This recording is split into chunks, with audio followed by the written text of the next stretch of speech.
Praise the Lord. கர்த்தருடைய பரிசுநாமத்திற்கு மகிமை உண்டாவதாக. இந்த நாளிலும் இன்னொரு தேவ செய்தி மூலமாய் உங்கள் ஒவ்வொருத்தரையும் சந்திப்பதில் மிக்க மகிழ்ச்சி. கர்த்தருடைய நாமத்திற்காக இதற்கு ஸ்தோத்தரிக்கிறேன். இந்த வேளையிலும் பிரியமானவர்களே, வேதத்துல நாம் ஆத்துமாக்கள் பற்றி நம் பலவிதமான காரியங்களை செய்திகளை கேட்டிருக்கலாம். ஒவ்வொரு சூழ்நிலையிலும் ஒவ்வொரு மனுஷர்கள் போகும்போது அவர்களுடைய ஆத்துமா எப்படிப்பட்டதா இருந்ததோ அதை வைத்து வேதத்திலே நிறைய டிஸ்கிரிப்ஷன் கொடுக்கப்பட்டிருக்கிறது. ஃபார் எக்ஸாம்பிள், வறண்ட ஆத்துமா, தொய்ந்த ஆத்துமா, பாவமுள்ள ஆத்துமா, விடாய்த்த ஆத்துமா, தவனமுள்ள ஆத்துமா என்று ஆத்துமாக்களுக்கு ஒரு டிஸ்கிரிப்ஷன் நிறைய கொடுக்கப்பட்டிருக்கிறது. இந்த நாளிலே உங்களுடனே கூட விடாய்த்த ஆத்துமா என்கிற காரியத்தை கூட உங்களோடு கூட நான் அதை பேச விரும்புகிறேன். கர்த்தர் இதை ஆசீர்வதிப்பாராக. முதலாவதாக, ஆத்துமா என்றால் என்ன? கிறிஸ்தவத்திற்குள்ளே நாம் அடிக்கடி சொல்லக்கூடிய ஒரு வார்த்தை நமக்கு எல்லாருக்கும் தெரிந்திருக்கும். ஆவி, ஆத்துமா, சரீரம், இந்த மூன்றும் சேர்ந்ததுதான் ஒரு மனிதன் இல்லைன்னா ஒரு மனுஷன். இதுல சரீரத்தை நாம் வெளியில இருந்து பார்த்து விடலாம். ஆனா நம்முடைய சரீரத்திற்கு உள்ளேயே இருக்கிற இரண்டு காரியங்கள் ஆத்துமா, ஆவி. சோ ஆத்துமா என்பது நமக்கு உள்ளே இருக்கக்கூடிய ஒரு உள்ளான ஒரு மனுஷன். உலக வழக்கிலே அதர் ஃபெய்த்ஸ் இல்ல நாம் கூட சொல்லி இருக்கலாம் மனசாட்சி என்று. நமக்கு உள்ளே இருந்து ஒரு மனுஷன் நீ இப்படி செய்திருக்கலாமே, இல்லைன்னா இதை இப்படி பண்ணியிருக்கலாமே என்று சொல்லி நமக்குள்ளே நமக்கு ஆலோசனை சொல்லுகிற ஒரு உருவம், ஒரு உள்ளான மனுஷன்தான் ஆத்துமா. ஆமே. சோ ஆத்துமா என்பது நமக்கு உள்ளாக இருக்கக்கூடிய ஒரு உள்ளான மனுஷன். இந்த வேளையில நான் ஒரு விஷயத்தை நான் சொல்ல ஆசைப்படுகிறேன். என்னுடைய இரண்டாவது மகள் 8 வயது தான் ஆகிறது. ஒரு நாள் என்னிடத்திலே வந்து ஒரு கொஸ்டினை கேட்டு அதற்கு ஆன்சரையும் அவளே சொல்லிவிட்டார். ஒரு நாள் வந்து, மம்மி, சோல் என்றால் என்ன என்று, ஆத்மா என்றால் என்ன என்று என்னிடத்தில் கேட்டுவிட்டு, என்னுடைய பெயர் லிண்டா, எனக்கு உள்ளேயே இன்னொரு லிண்டா இருக்கிறார்களோ அதுதான் ஆத்துமாவா என்று அவள் சொல்லும்போது, இந்த சிறு பிள்ளைக்கு கர்த்தர் கொடுத்த வெளிப்பாட்டிற்காக நான் கர்த்தரை ஸ்தோத்தரித்தேன். ஏனென்றால் எனக்கெல்லாம் ஆத்துமா என்பது என்ன என்று கர்த்தரை அறிந்த பிறகு என்னுடைய லேட் டீனேஜ்ல தான் இது எனக்கு தெரிய வந்தது. ஸோ அதற்காக நான் கர்த்தரை இந்த வேளையிலும் ஸ்தோத்தரிக்கிறேன். ஸோ ஆத்துமா என்கிறது நமக்கு உள்ளே இருக்கக்கூடிய ஒரு உள்ளான மனுஷன். ஆமென். நம்ம எல்லோருக்கும் தெரிந்தது. இந்த ஆத்துமா நம்மளுடைய வாழ்க்கையிலே நம் பலதரப்பட்ட சூழ்நிலைகளை சந்திக்கும் போது, அது பலவிதமான போராட்டங்களை மேற்கொள்ளும் போது, பலவிதமான எமோஷன்ஸ்களை இதை மேற்கொள்ளும் போது, அது சில காரியங்களுக்குள்ள இது போகிறது. அது பயத்தோடு இருக்கும்போது நாம் பயமா இருக்கும்போது அது பயத்தோடு இருக்கிறது. சந்தோஷமாக இருக்கும்போது சந்தோஷமாக இருக்கிறது. துக்கமாக நாம் இருக்கும்போது அதுவும் துக்கமாக இருக்கிறது. அப்படியாக அது விடாய்த்ததாகவும் இருக்கலாம். ஆமென். இந்த நாளிலே இந்த விடாய்த்த ஆத்துமாவை குறித்து நாம் பார்க்க போகிறோம். வேதத்திலே நாம் பார்க்கும்போது இஸ்ரவேல் ஜனங்களுடைய வாழ்க்கை தான். அதிலே அவர்களுடைய போராட்டம், அவர்களுடைய யுத்தங்கள், ஆசீர்வாதங்கள், அதற்கு பிறகு சமாதானம், மறுபடியும் போராட்டம், மறுபடியும் ஆசீர்வாதம், இப்படி என்று ஒவ்வொரு சீசனுக்குள்ளாக அவர்கள் போய்கொண்டிருக்கிறதை நாம் காணலாம். அப்படி இந்த விடாய்த்த ஆத்மா என்று சொன்ன உடனே எனக்கு மட்டுமல்ல, நம்ம எல்லோருக்கும் கூட நினைவில் வருகிற ஒரு தேவ மனித சங்கீதக்காரன் தாவீது. இந்த சங்கீதக்காரர் தாவீது அவருடைய வாழ்க்கை முழுவதுமே போராட்டம் தான். அவருடைய சொந்த குடும்பத்தால், சொந்த சகோதரர்களால் அவர் புறக்கணிக்கப்பட்டார். ஒரு சாதாரண ஒரு ஆடு மேய்க்கிற ஒரு மனிதராக இருந்த தாவீது கர்த்தரால் அபிஷேகம் பண்ணப்பட்டு ஒரு ராஜாவாகவும் மாறுகிறார். அவர் ராஜாவாகிறதுக்கு முன்பாக வந்த நெருக்கடிகளும் அதிகம், அவர் ராஜாவான பிறகு வந்த அநேக நெருக்கடிகளும் அதிகம்.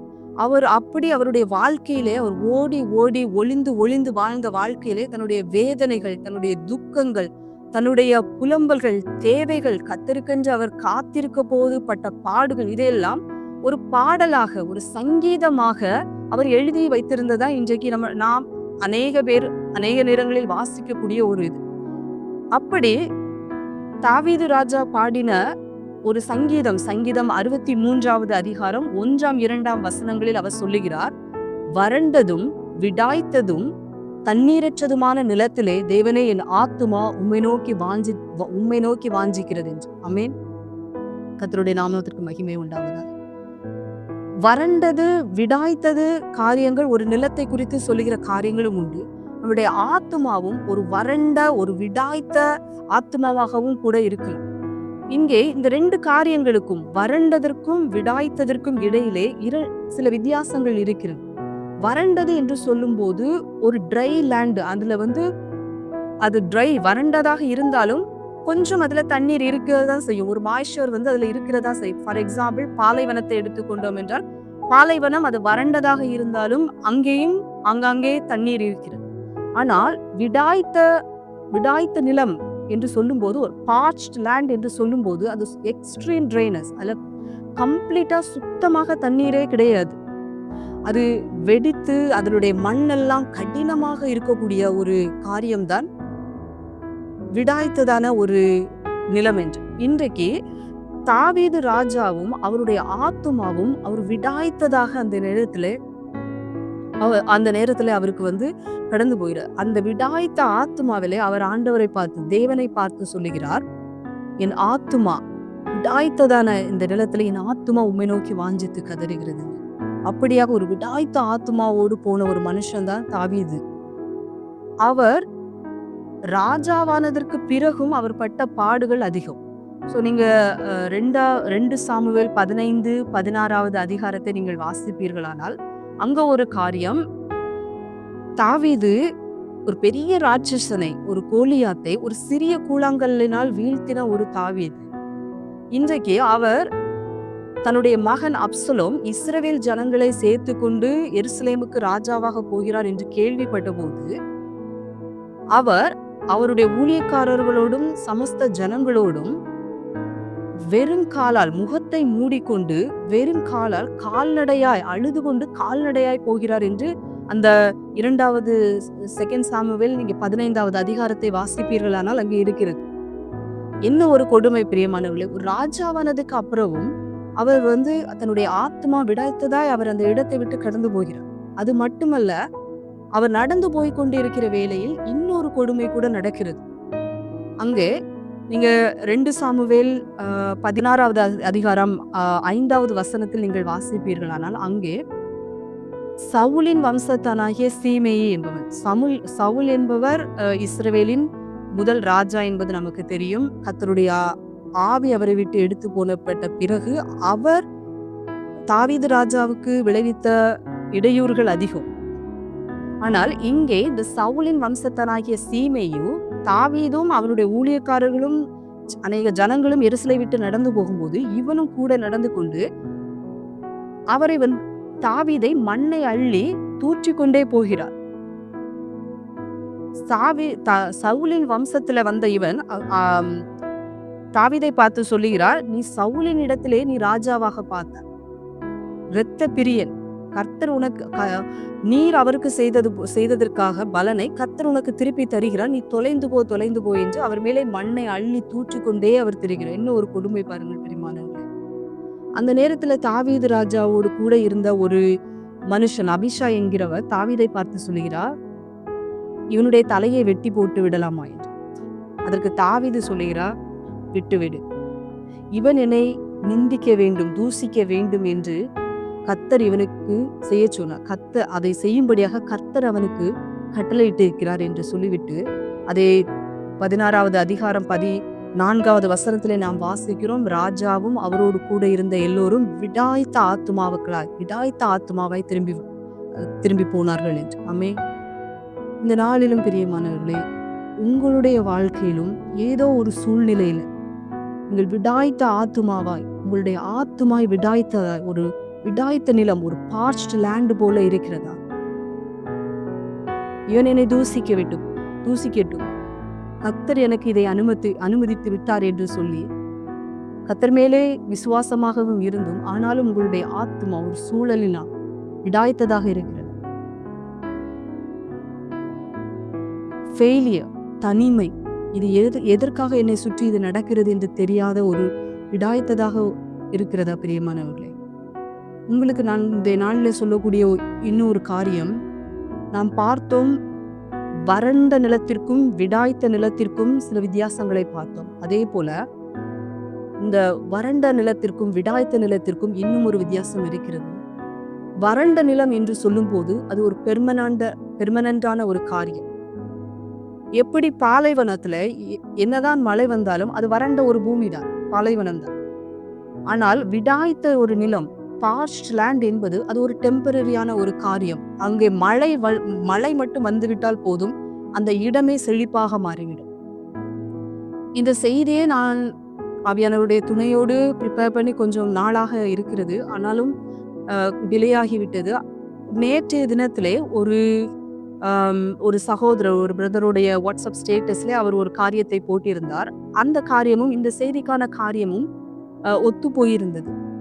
என்னவென்றால், நம்ம இந்தியாவில் தமிழ்நாட்டிலே ஒரு மனிதர் தமிழ்நாட்டிலே ஏதோ ஒரு இடத்தில் ஒரு வறண்ட பூமி என்று கூட இல்லை, ஒரு விடாய்த்ததன வெடிப்பான ஒரு நிலம், ஒரு 94 ஏக்கர் நிலத்தை அவர் வாங்கி இருந்தாராம். அதுல ஏதாவது நம்ம பண்ணலாம் என்று. அதை சுற்றிலும் சின்ன சின்ன கிராமங்கள் இருந்திருக்கிறது. ஸோ தண்ணீருக்காக அந்த போர் போடும்போது தண்ணீர் வரல, ரொம்ப ஆழத்துல இருந்தது. ஒரு நாள் திடீரென அங்க பயங்கரமான மழை வந்திருக்கிறது. மழை வந்த உடனே அதுக்கு பிறகு அவர் அந்த இடத்துல போர் போட்டு போகும்போது சில அடிகளிலே அந்த இடத்திலே தண்ணீர் வந்து விட்டது. இப்பொழுது அந்த 94 ஏக்கரும் ஒரு காலத்துல விடாய்த்ததான அந்த இடத்துல எந்த பயிர் செய்ய முடியாத, தண்ணீரே இல்லாத இடம், இன்னைக்கு இந்த 94 ஏக்கரும் ஒரு ஃபாரஸ்ட் மாதிரி அங்க இருக்கிறதா பிரியமானவர்களே. இன்றைக்கும் தாவீது அவர் விடாய்த்த ஒரு ஆத்துமாவோடு தான் தன்னுடைய ஜனங்களோடு கூட கடந்து போனார். அந்த சிமேயி என்பவன் தாவீது அவ்வளவு தூஷித்து கொண்டு வந்தாலும், தாவீது ஒரு காரியத்தை அந்த இடத்திலே அபிஷா இடத்திலே அவன் தூஷித்து விட்டு போகும் கர்த்தர் என்னை அதை அனுமதித்து விட்டார் என்று அவர் சொன்னாலும், இன்னொரு விஷயத்தை கூட தாவீது அங்கே சொன்னார் பிரியமானவர்களை. 2 சாமுவேல் 16ஆம் அதிகாரம் 12ஆம் வசனத்தை வாசிப்பீர்களானால் அங்கே தாவீது சொல்லுகிறார், ஒருவேளை கர்த்தர் என் சிறுமையை பார்த்து இந்த நாளில் அவன் நிந்தித்த நிந்தனைக்கு பதிலாக எனக்கு நன்மையை சரி கட்டுவார் என்று. ஆமேன். சீமைக்கு கர்த்தர் தீமையை சரி கட்டுவார் என்று அவர் சொல்லவில்லை.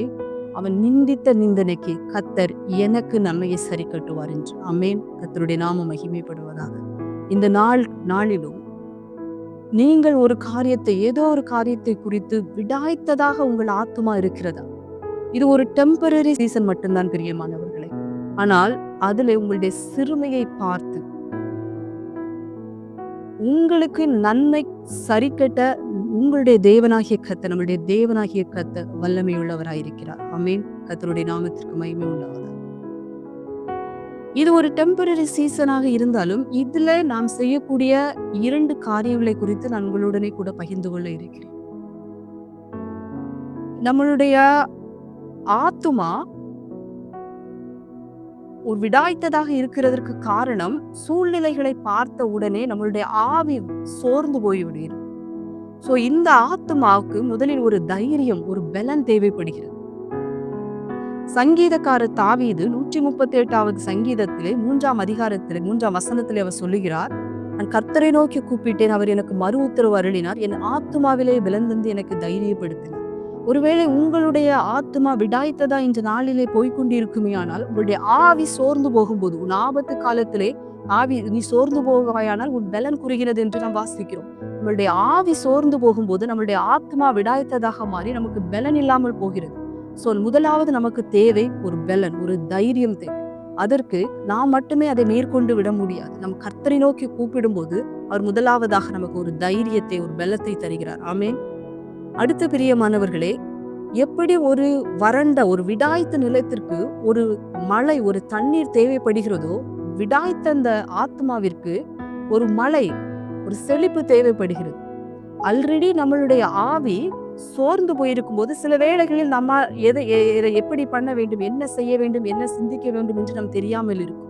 அந்த வேளையில நமக்கு தேவைப்படக்கூடிய அந்த மழை பரிசுத்த ஆவியானவர். வேதம் சொல்லுகிறது, கர்த்தருடைய ஆவி எங்கேயோ அங்கே விடுதலை உண்டு என்று. கர்த்தருடைய ஆவி வரும் பொழுது அந்த விடாய்த்த ஆத்துமாவை அவர் செழிப்புள்ளதாக மாற்றுகிறார். எரேமியா 31வது அதிகாரம் 25ஆம் வசனத்திலே தேவனாகிய கர்த்தர் சொல்கிறார், நான் விடாய்த்த ஆத்துமாவை சம்பூரணம் அடைய பண்ணி தொய்ந்த எல்லா ஆத்துமாவையும் நிரப்புவேன் என்று.